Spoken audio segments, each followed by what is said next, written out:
All right, guys, welcome back. Thanks for tuning in for another weekly update with Payton Polychrones. I'm Richard Bridges. Hope you guys are staying well, surviving. As you can tell, our quarantine beards are doing fantastic. They're still coming in, rocking them hard. And we've got a couple updates for you guys this week. I'll start from a personal front. I am now a great-grandparent to 9 baby chickens. That's 9 baby chickens. I don't know what I did to deserve this, but I now have 9 baby chickens. If you've been following me on Facebook, you can see lots of pictures. They have names ranging from Petrie and Chickpea all the way to Chocolate, Juno, and my favorite, Rebecca. So we'll let you know how they're all doing. We'll keep you posted on that. But one thing I wanted to share with you guys was something exciting we did this weekend. I also shared some video and a couple photos this weekend on it. We did the first annual Bridges Family Quarantine Olympics, where we had 15 events. We all competed in them as a family. And at the end, we had a grand champion, which happened to be my son, Ethan. I was very proud of him. But events would range from who can get exactly 10 ice cubes in their cup from the refrigerator, which is more challenging than it sounds. We had a fruit by the foot eating championship where you put the entire fruit by the foot in your mouth, and the first person to eat it without using their hands wins. And we even raced all 9 of our baby chickens. That was our final event. I will be happy to admit Juno was the horse I was pulling for, and he did come out on top. So I wanted to share some of those things with you guys. If you'd like more information, send it over to me. I'd be happy to share the list of all 15 events, and it was definitely fun. It took us about 5 hours on a Sunday afternoon. A lot of fun, and that's what I got for you guys this week. Payton, tell us how the market's doing.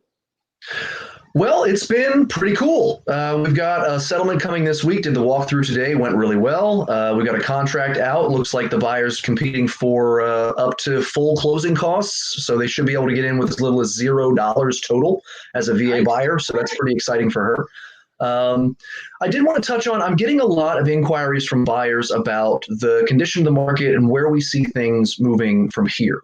First and foremost, a lot of the bad press or questionable stuff we're hearing is largely lender-based and inter-office stuff for them that's kind of being conflated, I think, because when we look at the hard numbers, generally in a normal market, we have 6 to 7 months of absorption inventory. That means that if nothing else came on the market, they'd all be gone in half a year or so.